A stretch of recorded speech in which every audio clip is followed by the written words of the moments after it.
start this meeting December 6th for Shelby Supervisors. You guys have any conflict of interest with anything on the agenda today? Okay.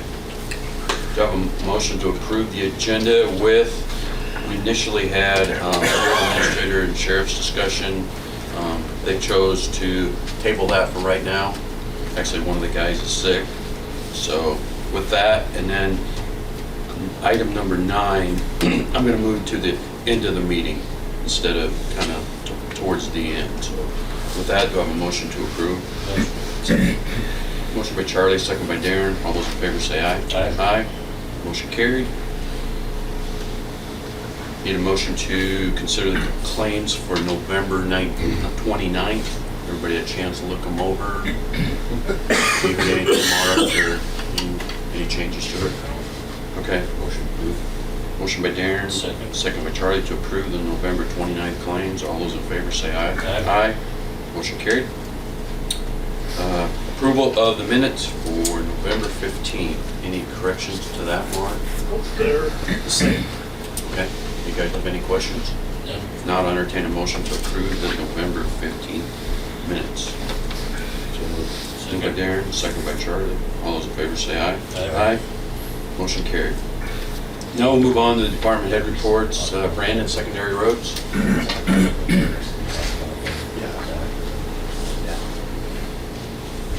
Yeah, Brandon wanted me to talk about this memorandum of understanding really quick. Okay. Good morning. Good morning. This is Nick with Conservation. It's just the water trails program that Pot County's had for a long time. The DNR has been working with us on this boat ramp that we're going to be building at Mission Bend. The bid letting is December 20th, and then the construction will start shortly thereafter, I guess. But anyway, basically it'll be part of the DNR's water trail system. There'll be some signage that'll go up, but they're going to wait and do the signage and everything until the boat ramp gets completed in Harlan, and our boat ramp down there gets completed. So there'll be a point of entry here, and then they'll be able to take out down So there. they'll open them up at the same time. Yeah. Yep. So they were just needing this for their, some of their paperwork, the hoops to jump through. Okay. And stuff, and basically it's just, we're the water trail sponsor, the Conservation Board is, which essentially means that we're going to maintain the water trail. If there's any blockages from tree debris, that kind of stuff, we'll float it once a year just to make sure, well, hopefully float it if we get some rain. But also some partners would be the DOT, the engineer's office, and then us, and then the city of Harlan. And basically all it is just approval to do some of the signage, so any signage, like for instance, so down off of Highway 59, that would be the responsibility of the DOT to install those. All these signs are provided by the DNR. It's just that when we get to that point, they just need to be installed by, so the DOT would install the ones along 59, and there'd be a sign like a paddler access, that kind of thing, like you've probably seen before in some other areas. Can anybody access these? Yeah. So open to anybody? Yeah. Okay. Yep. To be open to anybody, and there'd be parking stalls. And that's part of the reason it was a safety issue, because a lot of people are getting off on Highway 44 right in town. You probably seen it before. I've seen that, yep. And it's just, we've had some classes and stuff too, where we've had kids go down the river, and it's really not very safe to unloading right there, because, a lot of trucks and stuff are going through there at 45 miles an hour. But anyway, so then the county, I guess they kind of be responsible for like some Maple Road signage, things like that, and then of course the Conservation Board does anything inside ours. The City of Harlan would do any of the signs, they would install any of the signs in the city limits. So that would be the extent of the engineer's office, and so Brandon, I think he can sign off on it if it's okay. Then how is this funded? The Water Trails has their own budget. So Now the boat ramp, Nick has been working on for quite a while now. It's been a long process, but he's got the grants to cover. that's a FedRec grant. Yeah, we got a $200,000 FedRec grant. So that will be really nice. So that's all going to be bid let out and everything and done. And so unfortunately it's a reimbursement grant, so we'll have to Pay for it. to deal with that. Yeah, which a lot of them are. Which is, it is what it is. We just got to make sure that we do everything. I mean, all our art, but Yeah. we do. Yeah. Where's the parking stalls gonna be? East side or west side? Basically, the boat ramp will be where the existing. At the park area. Yeah, where the there's that pavilion there, so it's gonna be right around that area. And then the city is still kind of working out their details. I'm not 100% sure. They're still looking at some funding options. I know they've got some of the funds, and they're working on the rest. But once we get ours done, they'll have a way better chance of getting theirs funded, because those would be the two main. And there's options to do more, but again, we need grants. So that'd be helpful. I didn't know if you were using that purchased property for that. No. That's why I asked. Have we closed on that property? Not to Yeah. change the subject, Yeah, but this okay. is close. Just so the public knows. We're working on the we own signage that. right now, yeah. Okay. With Pheasants Forever and stuff, and they helped purchase that, so we're working on some signage with those. And with the family too, with how they wanted it working. So, yep, so that's what I have. If you guys would be okay with approving that memorandum of understanding, so Brandon can sign it. And then I have to get it to Gene for the city Okay, council. you guys have any other questions for Nick? Motion approved. Motion by Charlie. Second. Second by Darren to approve the West Nishnabotna River Water Trail Memorandum of Agreement. All those in favor say aye. Aye. Aye. Motion carried. Okay, thank you. Morning, Brandon. Okay, good morning. A couple items on the agenda today. First is the utility permit with Nishnabotna Valley REC. They have all their paperwork in that they need to. This is a buried line on Oak Road from 1900 south down to a residence, all within the right of way. So, Okay, no crossing roads. no, and I would recommend approval of this permit. Okay, do I have a motion to approve utility permit number 2022-12-1? Second. Motion by Darren, second by Charlie. Any other questions? All those in favor say aye. Aye. Motion carried. Okay? The other item I have is an amendment to our 5-year plan, or a revision of our 5-year plan. I believe at the last meeting or the meeting before, discussed a bridge at 2000th and Ginkgo that we closed. That bridge can be replaced with a low water crossing within the accomplishment, basically. So to put it in the 5-year plan, then the large culvert that we just bought, we can pay for it out of construction. There's no increase to the budget as another project that was until after July 1 of this. You're talking about next moving year. it up, is what you're asking. Yes, yeah. No change to the budget. So that would be done this summer? Projects. That's the plan. That's the plan. That barring Done by something fall. else. Right, Yeah. not done by harvest, barring something else, Mother Nature related, that's the plan right now. What determines that it can be a low? Oh, we ran the drainage area, we've got modeling to show that, it'll handle a 2 to 5 year flood, potentially 25-year flood. Characteristics of the drainage area, there's not a lot of trees upstream that'll get clogged in the culvert, and just, it has a lot of carrying capacity, the stream does. If we were gonna go out of the banks on a 25-year flood flowing fields, it's probably not something we would do, but just characteristics of the stream and drainage area. I don't like putting low water crossings on gravel roads, mostly on level B. No. Basically. Okay. We've got one on a level A, and that was put in pre-Dana, so, it's probably 25 or 30 years old. It's not a practice that I want to get into, so. Just for safety. Right. These, on a dirt road, they're inaccessible when it rains, so you gotta try really hard to get down there. On a rock road, you can just drive right Sure. up to it when the water's going over the top of it, so. Okay. Then, I know on this same road, bridge on the other side, we were looking at doing this summer, then will that be just put back then? Yep, it was actually a couple years out. We considered moving that up to the accomplishment year, but it'll probably fall Stay either where to it's year at. 5 or off potentially. It's not heavily embargoed. It's still a good structure, so at such time it does become. It's on the plan, just not near term. Right. Okay. Do I have a motion to approve the resolution .1-2023 of the county 5-year plan resolution, the revision? Motion. Second. Motion by Charlie, second by Darren. All those in favor say aye. Aye. Why such a weird number? .1. The DOT auto-populates these resolutions. We can't change the number on them. It's whatever they give you, huh? Yep, it is. 0.1. It is. So basically, just a brief update from me.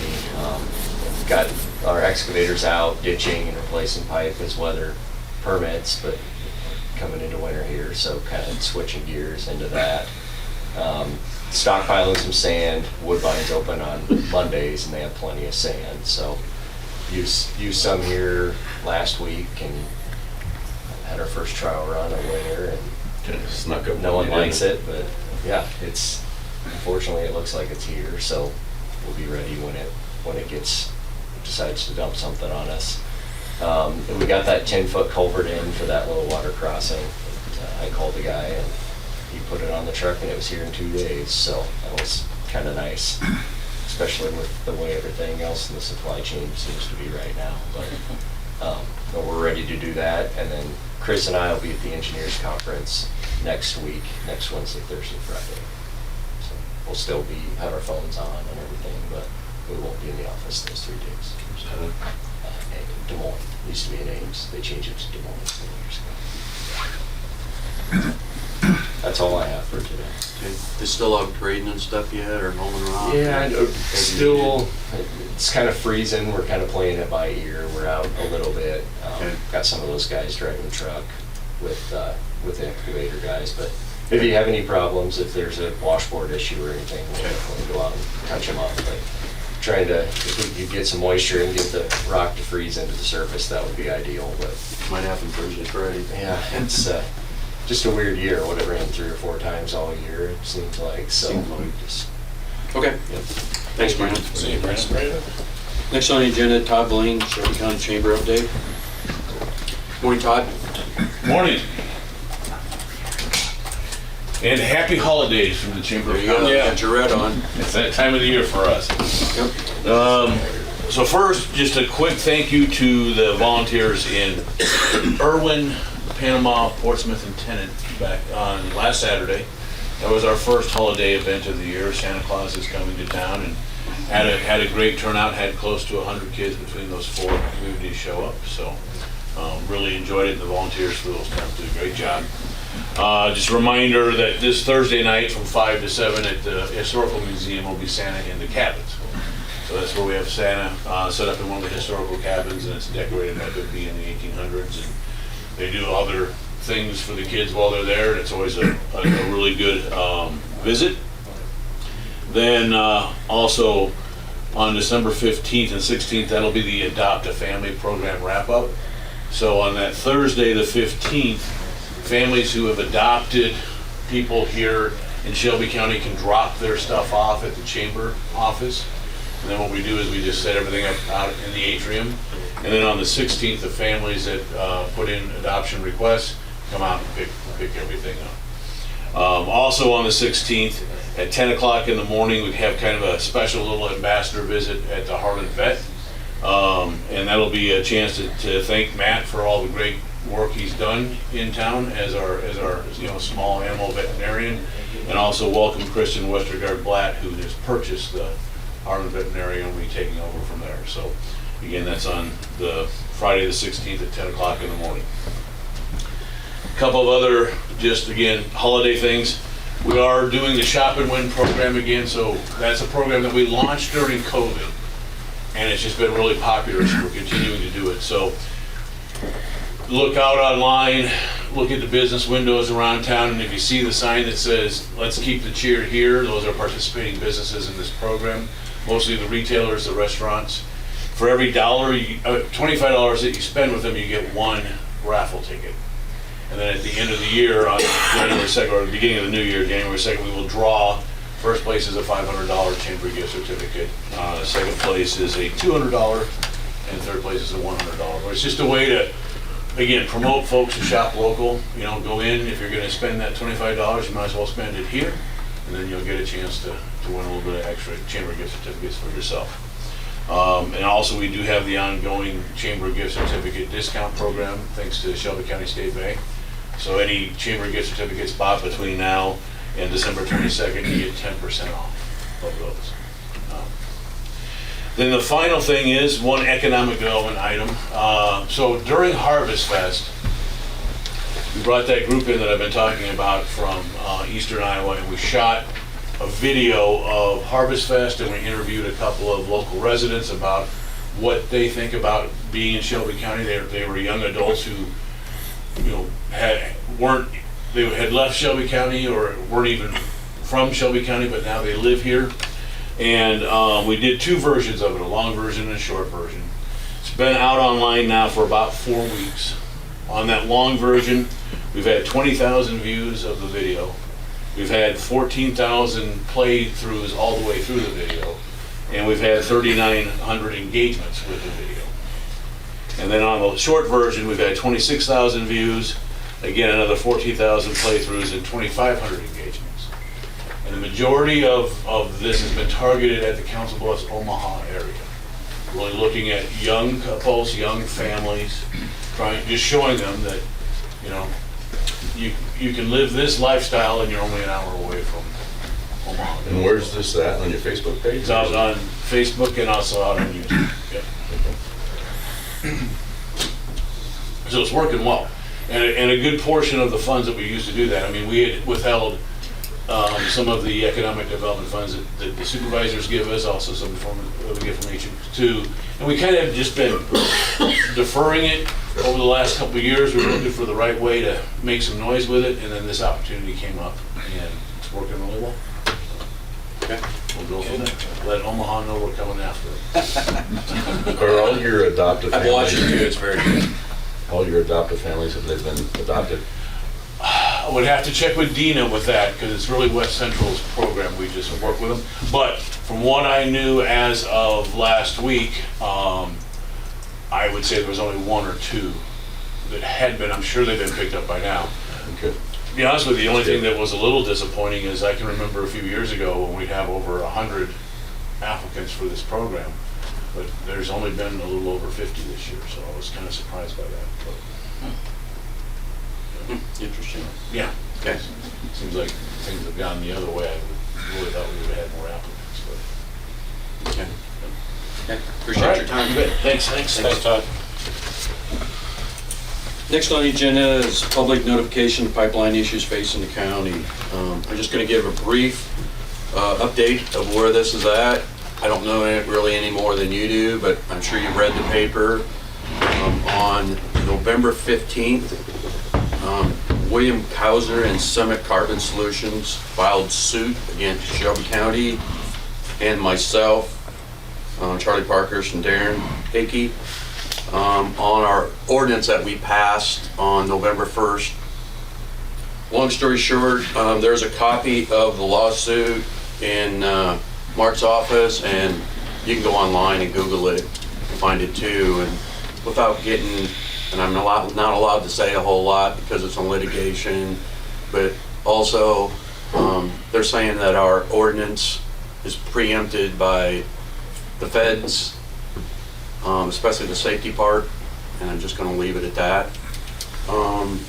We had turned a claim in to our insurance carrier, and our insurance carrier has retained Tim Whipple and Jason Craig of Wallers and Cooney's law firm to handle our defense on behalf of Shelby County and us, and they will be paying the attorney fees for that minus our deductible. Okay, so they'll be covering that part of it. Did I let anything out? There's no. We received no updates. We don't know when this will start. They also sued Story County just a couple days before. They had passed an ordinance a few days before we did. Theirs is a little different ordinance, but it's still hazardous pipeline ordinance. And so we're the only two ordinances out there now. I know there's quite a few working on them and holding public hearings and that. And so guess we'll see. We'll get some clarification down the road. But as we get updates, and I'm sure once we get a timeline and when things will start going, I'm sure the attorneys involved in our defense will be meeting with us down the road here. So Marcus, do you have anything to add, or forget anything of importance? It's in the preliminary stages right now. It's, I don't think we probably, our date to file an answer probably hasn't even come up yet. So they'll be filing an answer to the complaint, and then. Is this a long, drawn-out affair, or can be? It can be. Oh, that's the other thing I wanted to say. This was filed, this was filed in U.S. District Court, Southern District of Iowa, Western Division. So it's not just a local court case. Right. Yeah, so it's federal case, and there are certain deadlines that have to be met, and they'll do scheduling orders to establish those deadlines. Okay. Okay. Next on the agenda, ground use permit for the road into Harlan for summer of 2023. Yep, the motorcycle and car show they have on Thursday nights once every month during summer months, spring, and it looks like first day of fall. So May 18th, June 15th, July 20th, August 17th, September 21st, 5 to 9 p.m. on the square, and they like using our courthouse grounds on those evenings, and there's no use of the building or anything like that. No restrooms or... And there's I've never had any issues, other than a piece of trash here and there, but it's always, they're always well behaved, yeah. Yeah, there's no problems up here. Okay. Do you have anything to add, Todd? Just that as always, the liability insurance that the chamber carries just for the square, Okay. you know, that covers all events that take place on the square. Again, that will be in place for Roaring to Harlan. Okay. Any other questions, guys? Do I have a motion to approve the grounds permit for Roaring to Harlan for 2023? Motion. Second. Motion by Charlie, second by Darren. All those in favor say aye. Aye. Aye. Motion carried. Okay.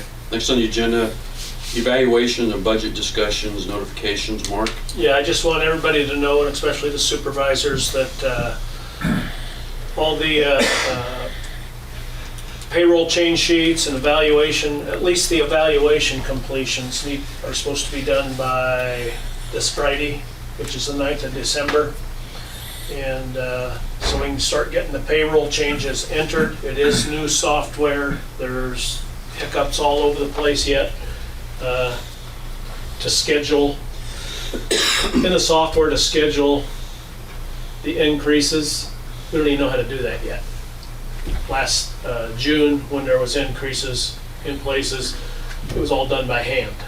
But there's ways of doing it beforehand, and we're just discovering those methods. So the early date and getting those change sheets into us helps a lot. It just helps my office a lot. So all the cooperation we can get. And I noticed It's appreciated. you've sent out at least a couple notices, letting department heads know the deadline's December 9th, because we've had issues with this before, and some people didn't get their valuation increases because they weren't submitted on time, so make sure everybody does that. That's correct. Okay. And that's why it's important to everybody.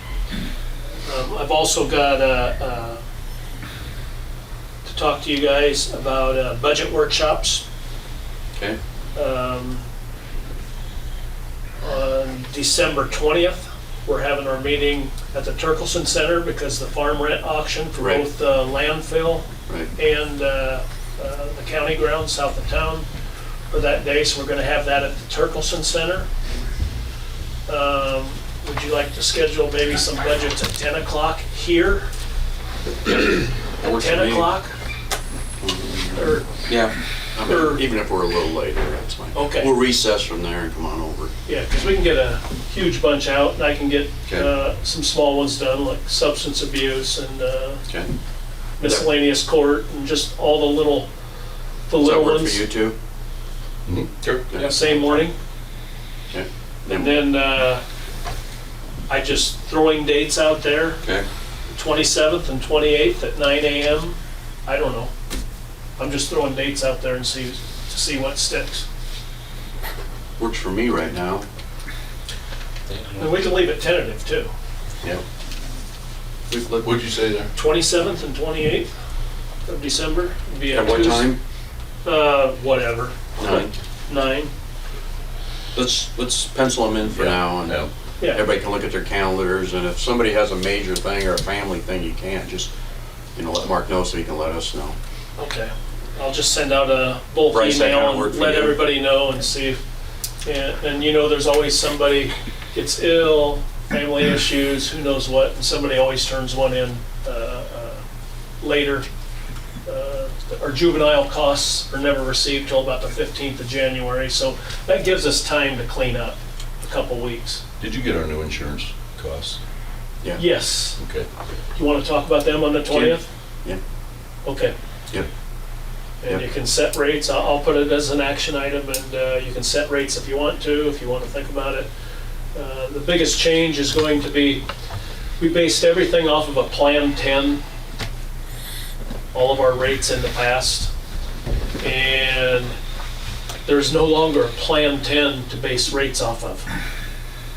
So we're left out. Yeah. And the biggest change is the insurance benefit, which if we leave at the 25% of current costs, will drop about 25% from $500 to like $400 and some. And that's completely up to the supervisors. That's a number you guys decide what it is. In the past, it's been 25%, but now there's no 25% of Plan 10 to base it off of. So you can leave it at $400 where it comes out, or leave it at $500, whatever you want to do. Okay. And that's just kind of I'm glad you guys have to decide in that And case. when was it he was planning on coming, Ryan? Not till next year, Okay. next calendar year. That's fine. Okay. Okay. Also with budgets, we did this in the past. Inflation makes my head spin. We don't know where we're gonna be, but I think to start out, department heads of departments, we need to start out at that 5.5% cap. That's Try to work the within that. word I've been giving out. Okay. Yep. Because we have other areas, especially capital improvements, where you all know some things are up 10-20%, some things are up 300%. And so we're gonna have a really balancing act here, trying to make things work. And I know some of the figures, Brandon shows us secondary roads with equipment and rock and just culverts, and it's just crazy. And so we've got to try to keep this all in line, and we know some things we don't have really a say in. So it's really going to be a challenge this year moving forward. So we'll So start do you at want to that. set it at 5 or 5.5? I mean, because we want everybody to do the same. We don't want somebody doing. No, I know. So let's Let's 5.5. let's say 5.5. Nothing over that. Try to keep under that, and then because reason we're 5.5 in the past, we did 3. Well, that's kind of where our wages were, and 80-some% of a lot of department heads' expenses come through wages. Because I mean, we supply a service. We're people, and so that's where it's kind of at. And it's hard. It's hard for a lot of departments to do that. But the ones that have equipment and a lot more things, and then like I said, our capital account, we've been taking it down. It needs to go up. Our general fund, because when we're short during the budget year of no fault of our own, just with inflation, guess where that has to come? That has to come from our general fund reserves, and we have to keep it enough so we can keep cash flowing on things throughout the year. So it's, like I said, it's all a big balancing act. So Yeah. Last summer, the budget was as tight as it's been, making it from collecting Yeah, just taxes cash in flowing. April. I mean, I was very concerned about it, and we made it, but just have to watch it and manage it. That's all there is to it. yeah. Float some things forward Yep. sometimes. You guys have anything else on that subject? No. Okay. Then we'll move into increase. There's discussion on increasing from 3 to 5 member supervisor board. I know Darren had asked about putting this on the agenda. Do you want to have some did. discussion about this? Comp board brought that up at the comp board meeting. Okay. Charlie was at the comp board meeting. I was unable to attend, so. Yep. Okay. So evidently somebody else out there thinks maybe it's worth talking about at least. Again, this is me bringing this forward. I just want to, my initial intention, I'm going to read this. Okay. so that I don't forget. My initial intention today was to initiate discussion about increasing the Shelby County Supervisors Board from 3 members to 5 members, and then to vote on such a resolution at our next meeting. After consideration, I will not be asking this to be put to a vote at the next meeting, but I do want to proceed with the discussion. The biggest reason I bring up this discussion is one that I was unaware of when I ran for office, and therefore I assume a majority of the public could be unaware of as well. That is the fact that with a 3-member board, outside of the public meetings, we are now allowed to collaborate with our fellow supervisors, because if 2 of the 3 are talking, that constitutes a quorum, which in return requires it to be posted as a public meeting. While I see the big picture reason for this, it makes doing this job very inefficient and cumbersome. On any given issue, you most likely have 3 supervisors doing the same research and work, bothering the same county employees to find answers and coming up with the same result. With a 5-member board, 1 or 2 supervisors could do the legwork, share their findings with the other 3 in a one-on-one basis, get their feedback, address those questions that they hadn't even considered, again, collaboration and brainstorming, and then bring a wider view of the situation to the public meeting. A perfect example of this shortcoming is playing out right now with our CO2 pipeline project and the reorganization of our county EMS structure. These are complex issues that place a significant burden on one supervisor, because we cannot attend ad hoc or other informal meetings together. And yet the supervisor who does attend said meeting can't share his observations with us. That would constitute quorum. And who is to say that what he observes or notes as important at those meetings is the same as what one of the other supervisors would feel is important? You get one opinion without the luxury of another point of view. One reason that I'm not going to ask for a vote on this is that it's a long process. The resolution, if passed, could not go to the public for a vote until the next general election, and then, if passed, would not go into effect until the election after that. So at this point, I don't feel it is necessary to act hastily. The times have certainly changed and the workload has increased. But with COVID, subsequent ARPA Act, the pipeline, EMS restructuring, and what seems to be continual litigation, we all sit on at least 7 subcommittees, which in itself is not overwhelming, but I sometimes feel like I'm not completely involved in some of them as I should be. Because of these things, I feel the spreading of this workload is going to be necessary if we expect to draw quality candidates to do what is effectively a part-time job. But to reiterate, my concern is not primarily about workload. Every employee across the country can tell you how their workload has increased over the years. For me, it is about the restrictions on the sharing of opinions, information, and ideas. And to put it bluntly, anyone who has served on a similar board knows you can't say everything that needs to be said at a videotaped public meeting. There are currently still 60 of the 99 counties in Iowa that have 3-person boards. I've been told of struggles that other counties have had trying to pass such a resolution, so I will let the subsequent boards decide if they want to pursue this, or if a member of the public thinks it's important enough, they can also present it to the board. Bottom line is that it would cost the county approximately $70,000 more in salaries per year, but I personally think the return would far outweigh those costs. My opinion. No, I appreciate you bringing it up. I guess, go ahead.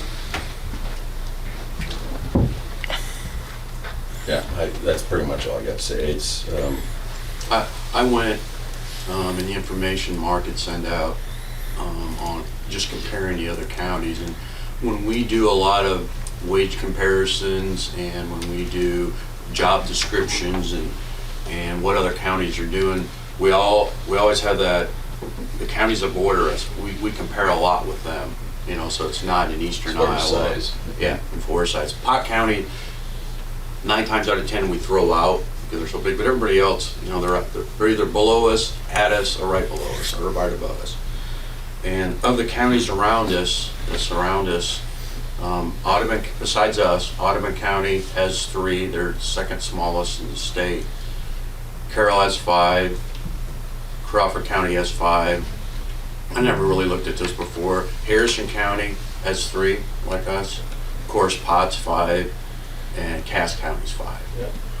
You know, and so, and I noticed, even with Audubon County for their size, salary-wise, you know, with supervisors, and I know that's not the reason for all this, but it does play a part of it.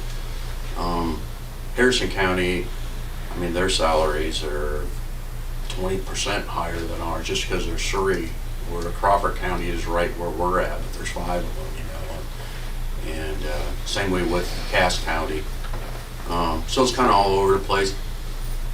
I don't have a position on this because when I ran, I knew the job duties, but I didn't know the inefficiencies of not being able to talk to the other board members. I mean, I'm going to compare it like, because we don't have a county manager. The county manager is us 3 guys.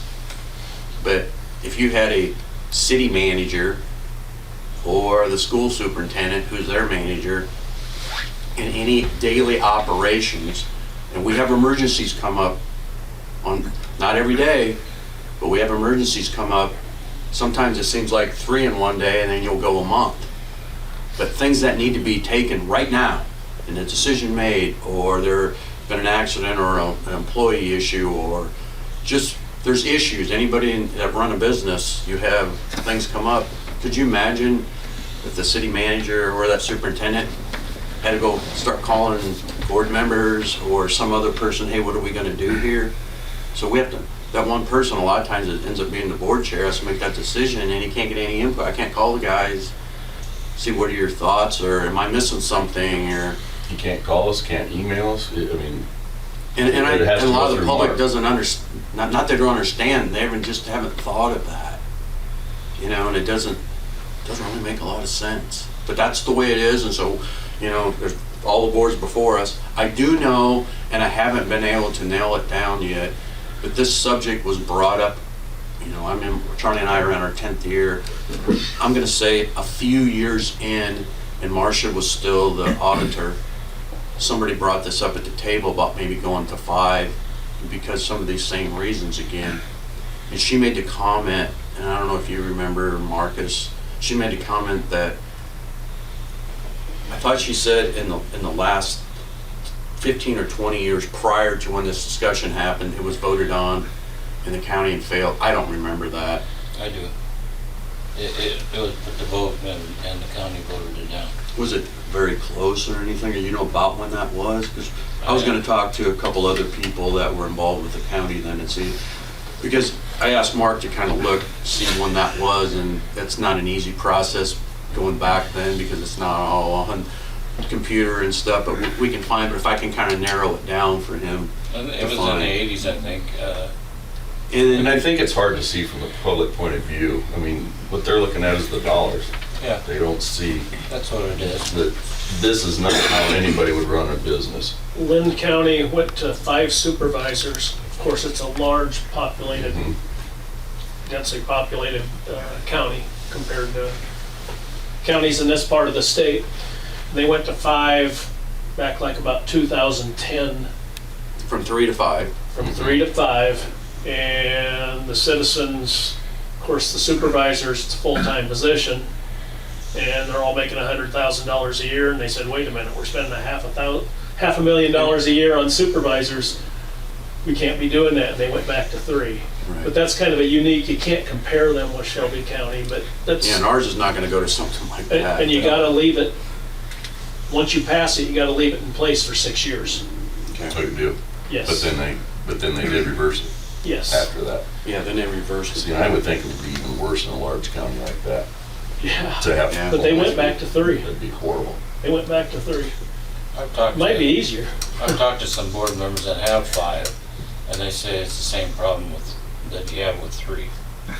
Oh, see, and I'm not, people I've talked to that have 5, they say, I don't know how you do it. Yeah, that's what I've heard that too.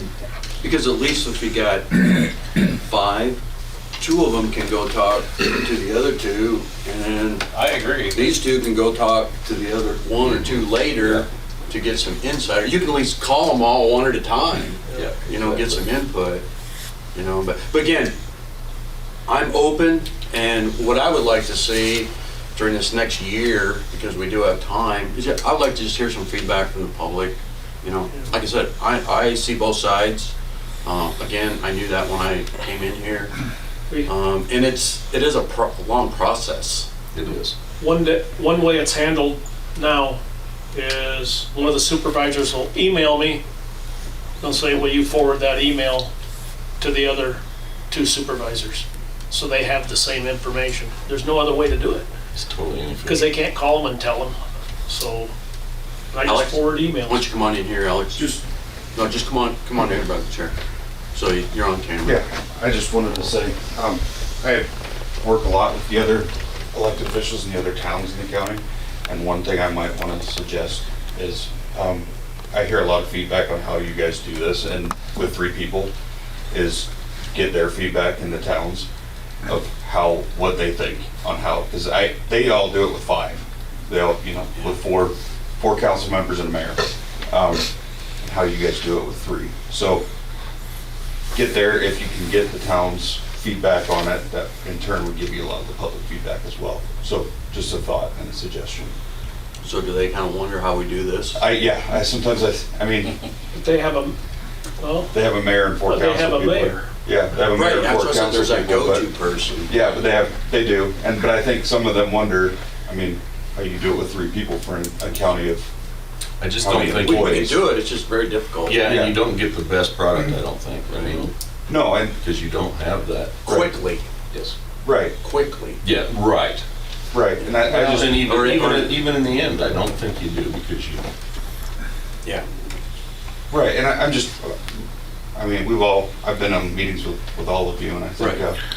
I just think if, it would mean a lot to the cities to hear from you and for you guys to reach out to them and see You're that. talking the cities within our county. Within our county, correct, and just get their feedback on it as well, because I know they like hearing from you guys, and in turn, that would give you a lot of public feedback, because they have a lot of influence in their own communities, so. well, and I brought this up because I'm going off the board. I don't want it to appear that I'm trying to benefit myself. Right. So it's not going to benefit me. I'm going off. More or and less an I- observation. Yeah, and I didn't want you guys taking the heat for trying to pass something like this. But in the end, if I requested a vote next week or next meeting, you guys are still going to go on record as voting for or against it, and I didn't want to put you in that Yeah, position. I really want to hear some feedback to the public, So- though. If that's a concern of theirs, if it's not, they just want to continue, if they want to see some change Yep. made, see how that would work. I'm very open to that. I'm sure you guys, you are too, Charlie. In the comp board, one of their, Oh, yeah, you said you discussed it there. yeah, they talked about it. They're more concerned about the workload each one of us has. And if you have 5, that would be spread out more. And some of these subcommittees don't require a lot of work, but some of them, Yeah, they should be dug into more. And yeah. I just don't feel like I have the time to spend like with conservation and I'm not having a problem with, I think I probably have the most for it, not that I'm Yeah, you complaining. do. Yeah, you do. And I don't have a problem with that, but I could see if a person had a job and was trying to do the same time, it would be a big burden to them. Where it gets to be a lot is like we're doing now with this countywide ambulance part, not even the pipeline, but the countywide ambulance thing. And we're on, like I'm on a subcommittee and the main committee, and, you know, Bryce will get involved in that when he comes, and it's way beyond the scope of just your regular ambulance, EMS meetings, you know, and it's a lot. Oh, there's a lot that's involved. It's a weekly thing, not a monthly or quarterly thing. Yeah. So, and again, that's all part of the job, but but then those things are going on, like the ambulance. At least you guys don't know a lot about it. no, and You know? we may never get all the information, and I Right. feel like it's. And they can't even attend a meeting, Yeah, you know? I mean, you guys know what you hear, but do you convey it to us the way we Right. would have heard it? I mean, How are we supposed to do that? exactly. I mean, Which I do forward some If two things of you to Mark. wanted, or three of you wanted to go to an EMS meeting, we can post it. And then I show up and make sure and police it. I mean, that's mhm. basically what happens. It's like we have the 4-county meeting. Right. If there's no meeting, no discussion, you guys don't talk about anything, you're just talking with the other guys. And it can't be an action item thing. Yeah. And I don't know how that would work though, when it's like an ad hoc where you guys divide up into subcommittees and within that meeting too. I mean, it's not like you can, Yeah, you're bringing what you decided at those ad hoc meetings to that main meeting and, so we can continue to move forward. but Yeah, like I said, I just wanted to it's a bring it to- challenge. So, anything more into that from anybody? And Marcus, do you have anything? We don't really have anything. Again, you don't remember this discussion. So we know it's been brought up in the county. I'm gonna say, don't hold me to it, but it's been brought up once in the last 25 years probably. And we'll kind of go from there. But I'm open for comments. I'm sure these two guys are too. I got one other thing before we adjourn. Todd, help me out with the hotel motel meeting. We have met and we're discussing changing fiscal agents in the makeup of our board. I have not, we'll need to draft a new resolution for that. I guess I'll have to get with Marcus to do that I can take the last one and modify and you it. guys, yes. Okay. Yes, it won't be a problem. Right, so Give this. a quick overview. This was brought on by a change that's actually going to be taking place at the city level. And so instead of contributing 100% of the hotel motel tax collected by the city to the hotel motel fund for use, and what we use those funds for is to promote events taking place in the community and in Tourism. the county. And Tourism. it's really a tourism thing. And the city's decided that 50% of the funds, which lots of cities do lots of different things with their, It's their right to do yeah, that. their 50% of the funds will be kept by the city and put towards park and rec, and 50% will come towards hotel motel as normal. With that change and a couple other things taking place, it was set years ago before I got here that the county would be the fiscal agent for Right. the hotel motel funds. And, Right. the way it happens is they come into the city, then the city transfers them over to the county. While we were making this change, we decided to kind of go back to what was done previously, where it would be the Chamber of Commerce that would be the fiscal agent. Well, would be the person who would be the passer, the person who's dealing with people putting their applications in, submitting their bills that they've paid, and then issuing them payment. We're also looking at adjusting a couple of the ways that you can use that money, just because, things have changed. So, a perfect example is the video I was talking to you about earlier. Roaring to Harlan through social media can put together an announcement of their event, and then they can actually target it at motorcycle enthusiasts through social media and pay for that targeting.